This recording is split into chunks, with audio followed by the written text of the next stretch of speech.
Hey everybody, how we doing? It's been a few months since I had the director of November Black on, and now since that time, the pilot has obviously come out. Josh, it's good to have you back. I hope you're doing well, man. But for the people that may not have seen the first interview or even know what this is even about, do you want to quickly introduce yourself? Oh yeah, I'm Josh. I'm directed to the cinematography, and some of the other creative stuff for November Black, the film, fan film. Heck yeah, man. So obviously by now the pilot is out. How are you feeling? How's everyone feeling now that it's all released into the public?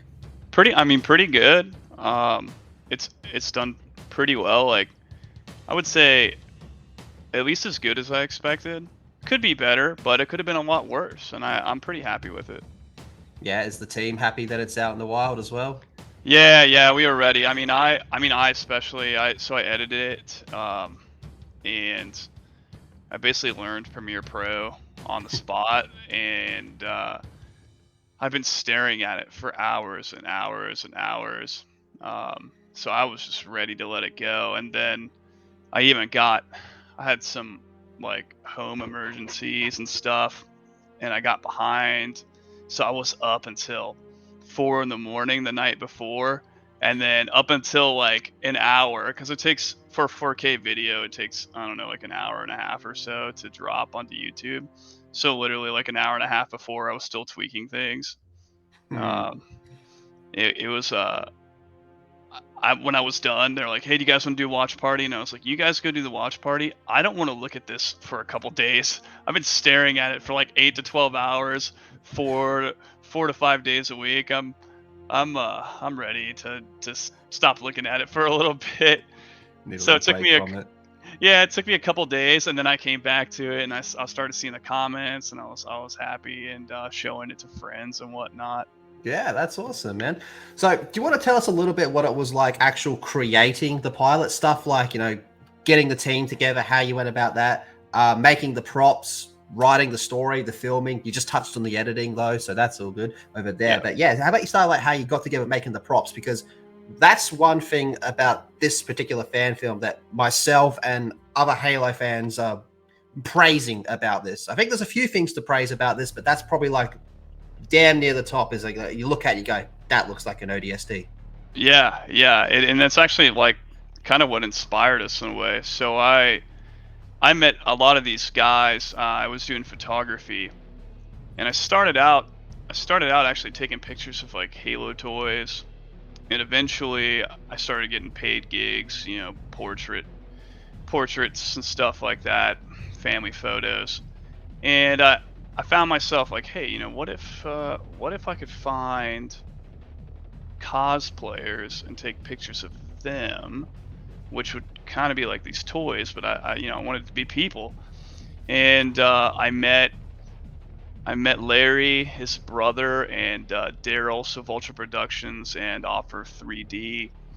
I met them through that. I'd done a photo shoot, and we had gotten together a group of couple of like just Halo cosplayers, Halo fans, and some people that Larry's worked on another short film, and technically like two, and he was really into like this Mad Max like apocalypse. Have you seen those guys that go out like western Ohio and have like this big week long party with Mad Max vehicles and stuff? I haven't, but that's right up my alley. Mad Max is one of my favorite all-time franchises. Yeah, that's actually like what he specializes in when it comes to his prop making. He's really good at making those apocalyptic kind of like kit bashed suits and making dirty them up or whatever it is. But so I met them, and we just decided one day. Uh, we had, so we were talking to Stephen Ford. He's also making a ODST fan film, and Yep. we were kind of chatting back and forth with him. And something happened with him, and we ended up not being able to work with him. But we were just like, hey, what? Like, I kind of jokingly was like, let's make a fan film. Like, let's make our own ODST film. And I had kind of mentioned that to Larry when we'd done this photo shoot a couple months prior, but I said that in the group, and at this point we had like 10 people, 12 people in the group, and every single one of them was like, yeah, let's do it. Awesome. And that's kind of how that started. And then from the props perspective, I mean, Larry's been making props for a really long time, and Daryl with Off Earth, he he has been basically perfecting this prop making technique with this rubber for the last couple of years. And it's not just the rubber, but it's the paint application as well.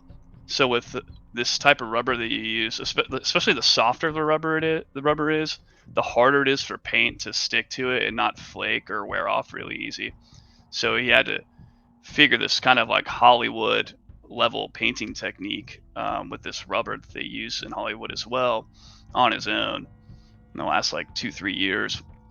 And he also kind of had this vision to make props for video game companies and maybe even do like everything in house as far as video production and whatnot. So it's like, hey, Microsoft comes to us with a Starfield. Hey, we want the props for Starfield real life, live action. And we were like, hey, well, we could do everything. So there was this kind of like goal in his mind that he had stirring up for a while, and everything kind of fell into place when I was like, hey, let's make this film. And it took them, I would say it took them like 6 months to really dial in, because a lot of this is chemical. When you're making this rubber, there's different kinds of flexible rubber, there's different amounts, it's like chemistry. So it took them a little while to figure out exactly what they wanted and needed, and wouldn't, if you make it too soft, then it bends too easily. If you make it too hard, it doesn't bend at all. It might even crack. Okay. So it took them some time to nail that, but once they did, the turnaround rate on the suits has changed drastically because we make molds and casts and whatnot. So it was pretty harrowing in the beginning, cost a lot of money up front trying to figure out how everything's going to work. And we use 3D printing to help with the casts and molds as well. So you going in, maybe we print out a file and it's the thigh plate from Reach, right? Like, oh man, this is too big or it's too small. And then I'm sure you guys noticed Daryl's like 6'5", Deb is like 5'5". So we're actually even now like resizing some of her armor and some of his armor to better match their height on camera and stuff. So it doesn't look quite as off-putting here and there, like the thigh plate's like this tire size of her leg or whatever. But for the most part, it's been a lot of work on their end, researching, getting the files. I mean, we even contacted the guy who did the art for Reach. Oh, really? Yeah. Yeah, he's the one that was talking to us about the suits. Where he got the inspiration for even the pants. Like the pants are actually like I think it's Jin 2 Cry pants underneath the suits. Someone had actually mentioned it, like, hey, why are you using modern pants? And it's like, well, if you go look at the original concept art, and even the models, it's because that's what they were using. Was it hard to get in touch with him? No. So I was one of the few people in the area that was taking pictures of cosplayers. Oh no, sorry, my bad. I thought you were talking about Daryl. No, he actually, I believe that Larry already had asked him about something previously, so he had been in contact with him before, and Larry's known a couple of people throughout the years. I know that like Neil Blomkamp emails him like kind of regularly. That's kind of cool for projects and stuff. Yeah. Yeah, man. Now on the subject of the prop making and all that, I can't help but notice you have the famous ODST weapon right behind you. Is that something you can show off on camera? Yeah. Let me show it. Let me grab it. I might stand Sure. up. And I would love to get you on another one of these with the prop team so we can show you a little bit of everything. So yes. Eventually we brought on another guy on Instagram. He's known as Dat Boy Builds. He's a police officer, so he's a little weird about his name, but his name's Caleb, and this is one of his SMGs that's going to be in the film. We have an Oni operator that's not quite finished yet, Mhm. who's showing up in the film. Um, so this is going to be his primary weapon.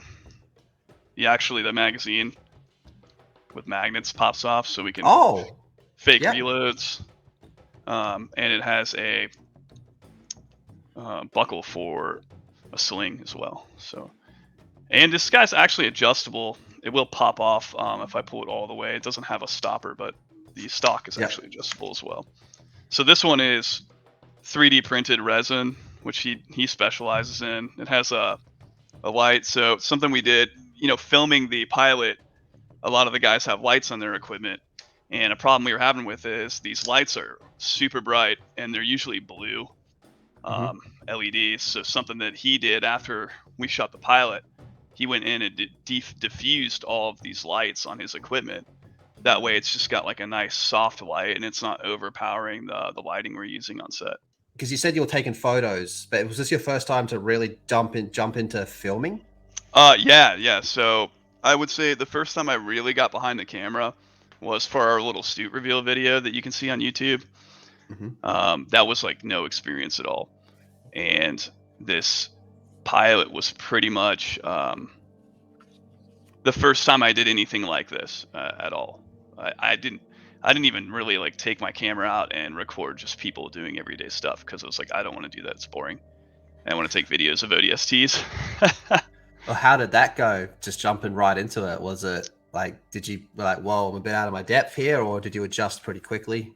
There was definitely times where it's like, man, I really want to get this shot a certain way with this camera movement, but I'm not totally capable of that just yet.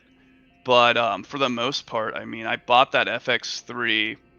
I think we start the first time we filmed all the scenes in the facility and like right outside the facility in March, and I had that camera. I think I think I got it in November, and I just started when we actually said, "Hey, we're gonna make this film." I just started getting on YouTube, and I was like, "All right, how do I transition from photography to cinematography?" I was already studying because my goal as a photographer was to make photos look like they came out of movies. Mhm. So I was already learning lighting techniques for basically for film for movies because that's kind of the look I wanted for my photos. And so I just grabbed this camera. I started researching about what's the difference between photo and video, and it's actually a little bit more technical. Video is uh, with your shutter speed on an FX3 is a shutter speed. On cinema cameras, it's an angle. But there's just things that you can do that really mess up your video, which in photo it's a little bit easier. So I kind of just studied my butt off, and then when we got to scenes, so Haunted Hoorah, shout out to them if you're in Ohio, really really great guys. That's where we filmed most of basically all of the inside shots for part one. Part two, it's actually in a warehouse somewhere else, but we haven't released that yet.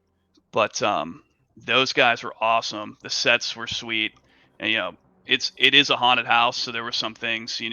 The doors aren't super thick because it has to be like safety rated, and people have to be able to escape and this and that. But the group was really the guy that works with the owner is great, so I want to give props to them. But basically everything we shot there, we shot really the first time, other than kind of messing around with it right there, and we were up for 27 hours. So Wow. there's that scene between me and Reg, and I mean we look tired and worn out, and that's because we had been up for 22 hours. Oh man, commitment, commitment. So, how did you go with creating the initial story and then translating that into a script to be filmed? Well, obviously a lot of this is we're doing this for the first time, but we're really quick at learning as we go. Um, so at first it was just like, hey, let's think of we kind of thought of a full script for the main production, and we storyboarded anyways, and then we're still kind of like tweaking some things with the script, but We got the storyboard done. This is a story we want to tell. These are the themes. So the first thing we did was kind of, all right, here's 3 films that we want to kind of have. We want to have their influence on our film. So, or even TV. So Band of Brothers was one.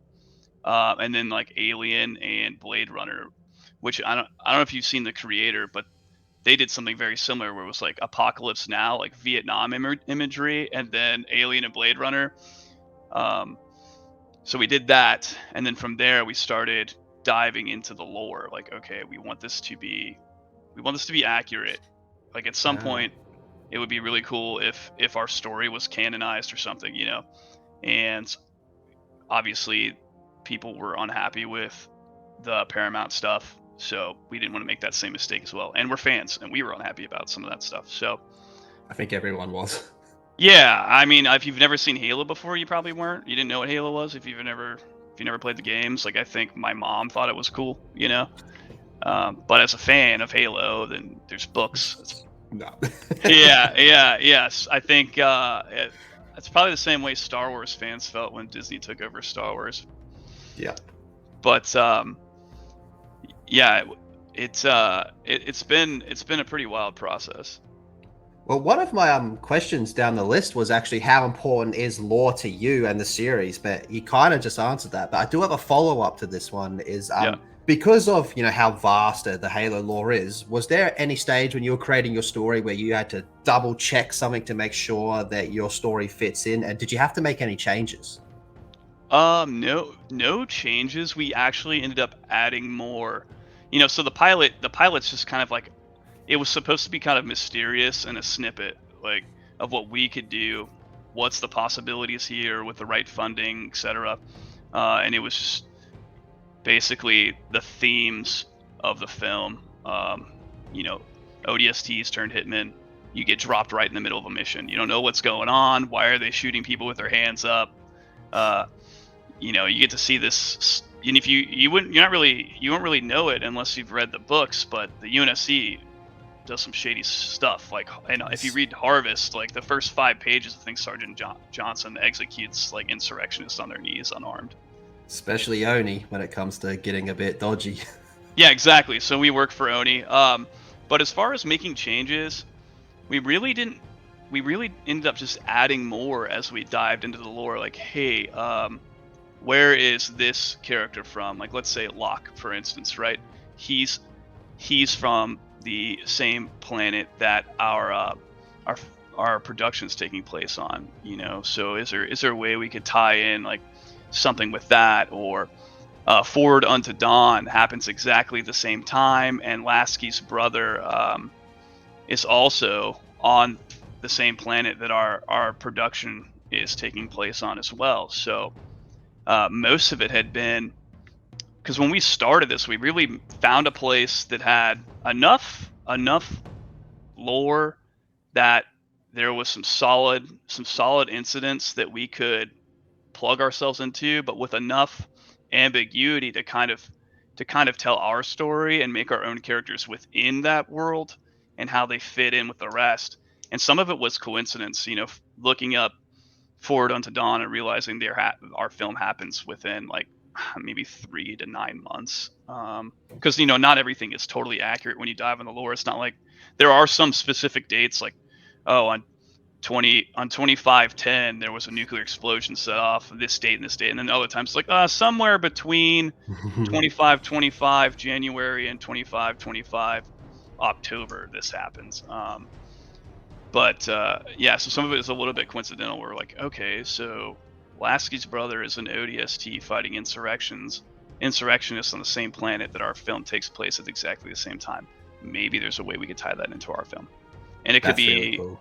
Yeah, it could be something subtle, you know, maybe you get some radio traffic from a main character or like a side character that you know about from the games or the books. Yep. Okay. Well, curious to see how that all plays out. But when people think of Halo, one of the things they think of is the Covenant. You know, that's the primary antagonist.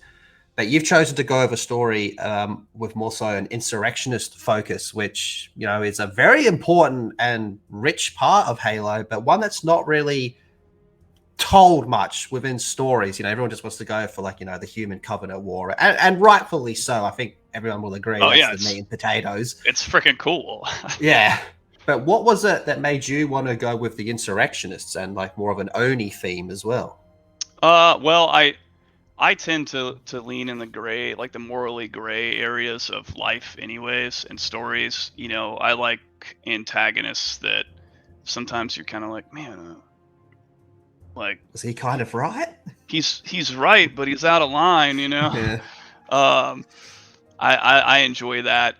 I like being able to tell stories within stories. So you're you're just watching a story. You're watching a film about some sci-fi badasses doing cool stuff, and on the outside, that's kind of the skin. But like, what's going behind the onion as you peel it? Okay, well, we've got this weird interaction between Oni and UNSC special operations, and getting pulled away from their unit to do these weird clandestine sort of operations. And what does that do to a person? When is something acceptable in war? What does fighting an insurrection for? I mean, because at this point, the UNSC's been fighting the insurrection for almost 100 years. And Operation Trebuchet, if you don't know, was this really big operation, this front to fight these colonists that are deciding that they don't want to be a part of the United Earth government. So that's taking place for 15, I think maybe 15, 17 years by the time our film starts, if I remember right off the top of my head. So I kind of wanted to explore this dynamic. When is a freedom fighter a freedom fighter? When is he a terrorist? When is a when do you cross that line ethically? I enjoy that stuff, but I also know that some people just want to see war heroes and soldiers fighting on screen. So I try to mix in some of my intellectual ridiculousness, with some of the stuff that I think that everybody's gonna love. And then the third thing was, it came down to when we first started this project, it was like, hey, what can we do to sell realism, and make this look as good as we can? And we went from using tighter lenses. If you shoot it in a location, and I took James Cameron's masterclass, and he talks about this really in depth. But if you're shooting at certain locations and you can't afford a big studio, when you use tighter lenses, you hide what you want to hide and you show what you want to show. And that was kind of part of it. Like, hey, we might not be able to create really awesome Covenant costumes, or are we going to have the money for VFX for a good Covenant? We don't know. So let's stick to insurrectionists, because that's one, it's in our budget and our ability to do that. We can make sci-fi armor that looks cool, slap it on guys. We're also bringing in something that's not really talked about in Halo. So we sort of created this. But if you ever seen Nightfall, the planets had like their own planetary militaries and defense forces. So we kind of created this Jericho planetary defense. That's the planet. I've been saying planet, but it's Jericho. And it's I want to explore this situation where it's like, okay, we know something big's coming. Our people are not with the UNSC anymore. We have to protect them. Now we've got all these people from all over the galaxy like showing up to fight the UNSC. Like, how do we properly bring this together? How do we integrate these guys into a larger fighting force? But yeah, so a big part of it was, one, just I like the stories, and it hasn't really been told that much. I didn't like the way that insurrectionists have been portrayed in the past. It was like Vikings with leather. I don't know. But then two, just basically budget and how can we make something look as good as possible, essentially. Now, on the subject of morally grey characters, would it be a safe bet to say that Halsey's you think it's one of the more interesting characters in Halo lore then? She's actually so unethical. I actually push her towards just almost like it's almost like she's a villain, but justified simply because the Covenant Everyone would be show up. dead without her. Yeah, because like I don't know if you've read. I actually have the Reach, like the Reach Fall of Reach. limited, yeah, the Fall of Reach limited edition stuff over here, because I'm gonna do a photo shoot using some of it for some of our works, which Larry has. He has it like in his special case and everything. But just reading that, and then if you get into some of the books, like she was talking about basically just like nuking all these colonist cities and planets, just basically getting rid of them. She's ridiculous, but yeah, she's fun. I actually think Halsey was one of the few things that they nailed. Her, just I don't care about. All I care about is her projects and progression and her mind and science. Yeah, that's fair. Now, what was some of the bigger challenges when it came to creating this pilot episode, and how did you find a solution? Well, I think a lot of it was experience. Luckily, we all are troubleshooter, creative, on the spot. We're not the most organized. We're not the most organized people, just generally. We're all like creative, sort of ADD type people. So troubleshooting on the spot and learning really fast. I'd say that's actually probably one of my like super skills, just picking up things and fixing things really quick. Logistics, just everybody for the most part has full-time jobs. Some of them have 2 different jobs, family. I'm one of the few that's like totally single right now. I don't have to worry about kids and stuff, but I'm a full-time firefighter paramedic. So logistics were pretty rough, and how we solved that, really, it was just in a couple of months, we were like, hey, we sort of planned things out in advance as best we could. Hey, we've got this location at this time. We've got this place for 48 hours. So when we got to Hananura, I mean, we literally started, I got there the night before, kind of went around and checked out the site, scanned out, because we actually just sent a guy up there to do recon, but we hadn't even been to the site yet. So we had this storyboard written up, but also, you have to be fluid when you get to a site. Maybe it's not like you thought it was, or maybe things have changed since you were there. So we went and did some recon. I mean, maybe, I don't know, it was like a week or 2, maybe it was 2 weeks before we got up there to get a little bit of an idea. Then the night before, I like ran around and kind of got some ideas about where we could do some shots. There's this area there that it basically looked like a bomb making facility, which is, I mean, right up the alley as far as lore goes. Perfect. And yeah, it's perfect. So I would say just, staying fluid was a big one. Not quitting, trying to putting your pride aside and your ego sometimes for the betterment of the group. It's hard, especially since some of us were doing this for the first time, to give each other creative space and things that we have a lot of like love for ourselves. Oh, I think my idea is better, or my idea is better, this and that.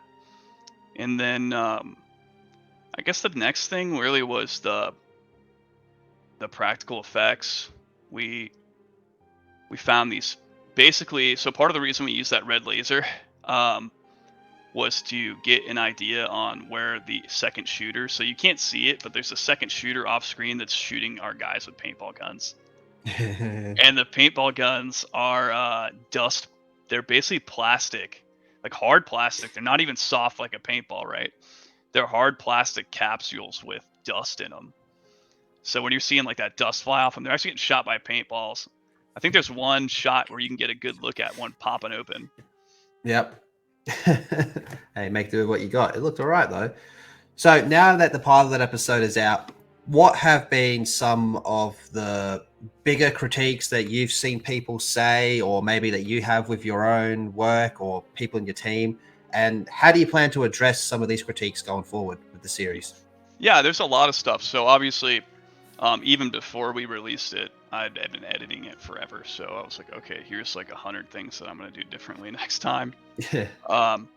But we pay attention to pretty much every comment.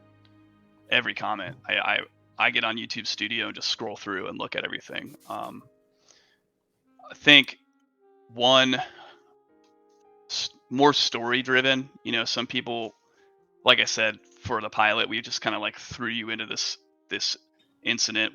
Who are these people? What's going on? And so we want it to be a little more story and character develop driven for the actual production. We want to be able to get you involved and interested in these characters and what's going on in the moment. So I think between telling both sides of the story, almost three sides really, because you're gonna have Oni and the ODSTs, and you're gonna have like Jericho Defense, the Jericho Planetary Defense Force, and the insurrectionists. What are their beliefs? What's going on in their heads? And then just individual character development. That's going to change. I am actually trying to bring on.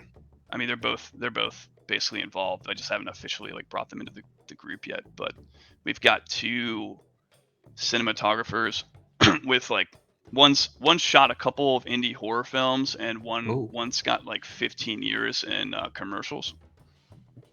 So one of the, you remember when I was telling you earlier, like I had just basically learned how to use a cine camera, you know. Yep. So there was some shots and stuff that I wish we would have done a little differently, or I couldn't pull off. So we want some more action oriented stuff, and I need some other guys for that.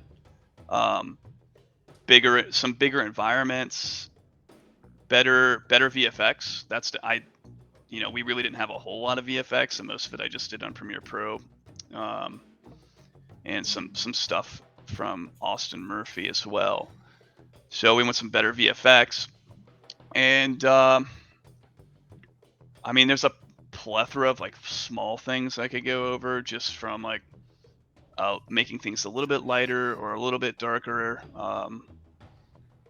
I know something we're going to do is find a way to essentially integrate GoPro cameras into some of the helmets, so you won't be able to tell from the outside that this is a GoPro.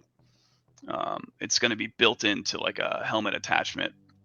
That way we don't have to take it off when we're shooting, and we can get multiple angles at the same time and get the most out of our time. So that's cool. Yeah, you might look like one of those tactical pieces you put on your helmet in Halo, but really it's just like a 3D printed piece, and we've got a camera in there because I want to get a little bit of FPV, but I don't want to get too much. I think with first person view, you have to apply it really intelligently and very intentionally, or it takes you kind of away from the film experience. We want to get some like security camera and drone feeds. That's some stuff we want to change. Some of the costumes are getting a little bit tweaked, like Deb and Daryl's sizing. They're already fixing that for the main production. And the any costumes weren't totally flushed out in the pilot, so we're actually working on the Jericho guys. They're gonna look more like your typical Marine, and our insurrectionists are still gonna look kind of like thrown together, like they've got stolen equipment and whatever they could find, mining equipment. But the sci-fi aesthetic we hadn't completely we hadn't really developed that all the way, and by now it's pretty much, I'd say, like 90% finished. It's going to have a little bit more of a sci-fi aesthetic when you see the insurrectionists. So even though like you're going to recognize like, hey, this guy's a miner, but he's still got some like weird hoses and whatnot, you know, sci-fi stuff. Whereas Buford is gonna, you know, when you look at him, you can kind of see like, oh, he's just kind of wearing a chest rig and it's got some stuff on it. But we're putting a little bit more love into the insurrectionists now as well. Okay, that sounds good. Now that the pilot episode is out, what's next? What's part 2? Do we have a release date? Is there anything you can share with that? So I don't want to put a release date for part 2 just yet, because I don't want to run into the situation I had last time, where I was kind of like, I put out a date and I was like, I'm dropping this. Even though I want to work on this for another 2-3 days, I'm dropping this because this is when I said I'm doing it. So I'm not putting a release date out for that just yet. But if you watched the trailer until the end, you'll notice that Buford essentially gets a bag pulled off of his head, Mhm. and he's like tied down in front of like an interrogation table. So that's going to be part two of the pilot, and that's going to kind of lead you into the events on Jericho, the main antagonist, and some of the stuff that's going on in Jericho at the time, and give you a little bit of foreshadowing and foresight on why and where the film is taking place. And then as far as the film goes, so recent development, uh, we are going to, and this you're the first one to know this, like outside of our group. Exclusives. Yeah, we're gonna make it a four-parter. Okay. Yeah, we're gonna make it a series. That way, each episode we can put as much budget and development into as possible, instead of trying to slam out a 40-minute to an hour fan film. We're looking for 15 to 20-minute episodes, and we're gonna be able to, and that way as well, we'll be able to give like some changes in perspective. So maybe for episode 1, we're looking at what are the ODSTs doing before they drop, during their drop, and after they drop, and then maybe on episode 2 we've got, hey, what's going on the other side of things. What we want to be able to share both perspectives. So I think that's going to help with that, and help us just kind of put as much production value into this as possible. Cool, cool. I'm looking forward to it, man. Now, this is something you probably can't answer, but I did tell a few people that we were going to be doing this interview, and everyone, well, most of them had this question, so I'd get crucified if I don't ask you. At any stage in the story, can we expect some type of nod or mention to a certain non-human threat? Oh, no. Okay. Get a big Odie pop up. We don't know what you're talking about. If you know the lore, it has happens in 2525. Break out your books and see what else is happening around 2525. Okay, cool, cool. Now, before we move into some just quick fire questions to wrap this up, is there anything you want to say to the fans of your work? And there's people out there that want to know how can they possibly support this project, because let's face it, we're starved for good Halo content. Yeah, absolutely. One, I just want to thank everybody that watched it. I mean, I think we're at 43,000 views right now, and it's amazing. All of the positive and like, I mean, I haven't seen any like real negative comments. There's been a few where people are just being mean, but even the feedback you guys have given us, we really appreciate everything. And if you do want to support us, we did launch a Patreon, and I will give that link to Lethal so he can share it as well. So with the Patreon, there's a couple different tiers, and there will be, so there's some tiers where it's just like, hey, I want to help out. Here's some money or whatever. But then there's also tiers where you're going to get something back for that, and anything between, from like behind the scenes or personal stuff, to we're releasing STL files.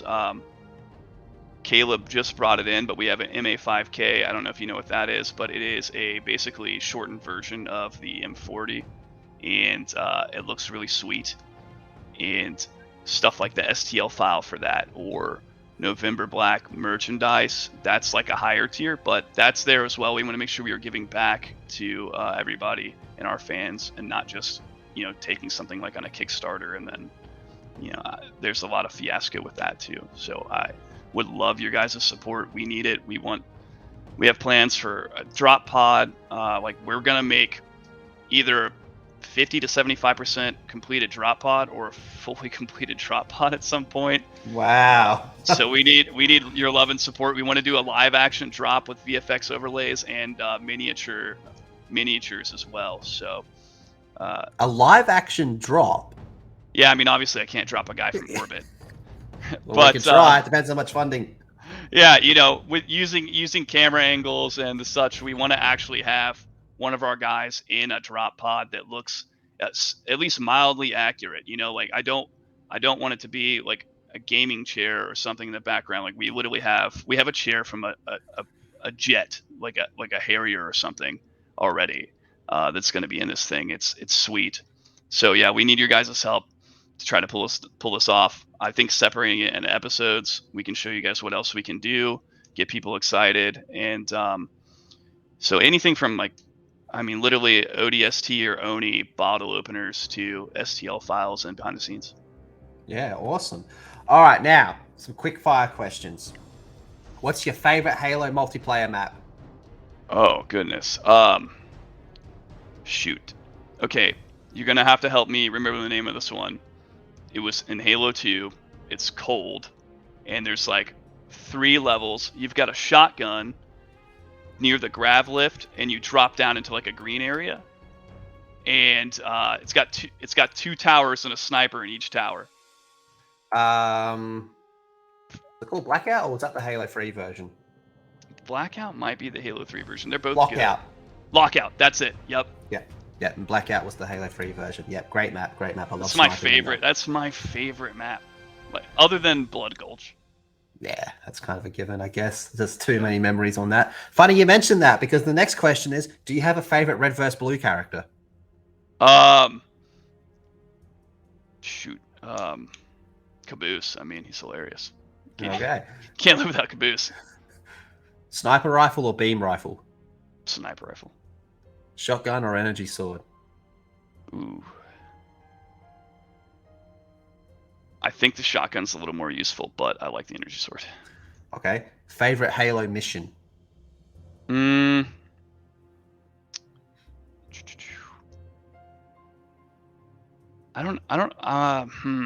That's hard. There's so many good ones. I guess I got to be quick, right? First thing that comes to my mind is the song with Covenant Dance when you go and find keys all messed up. Okay.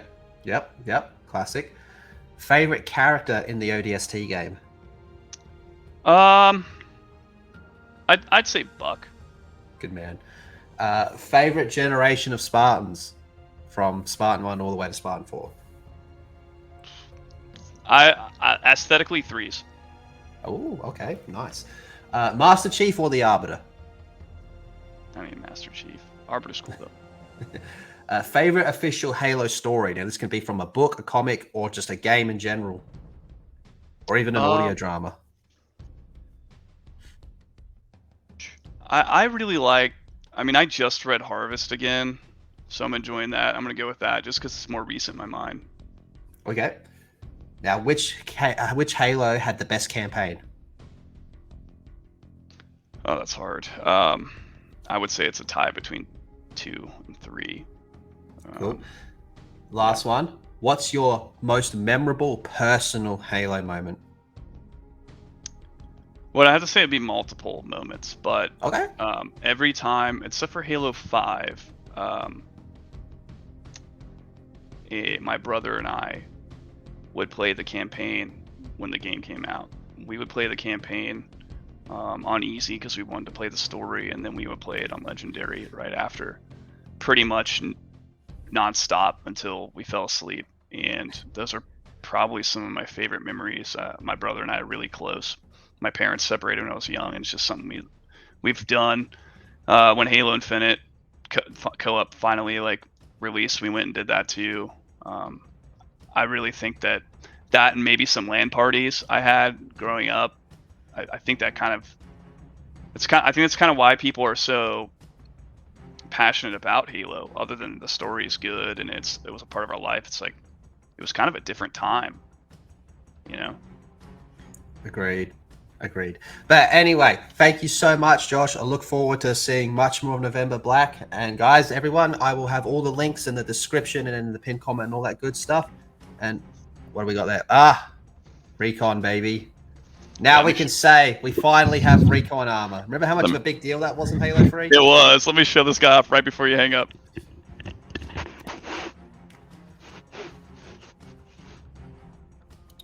We got Recon armor, baby. All right, thank you, everyone, and thank you, Josh. And check out November Black. Later, guys.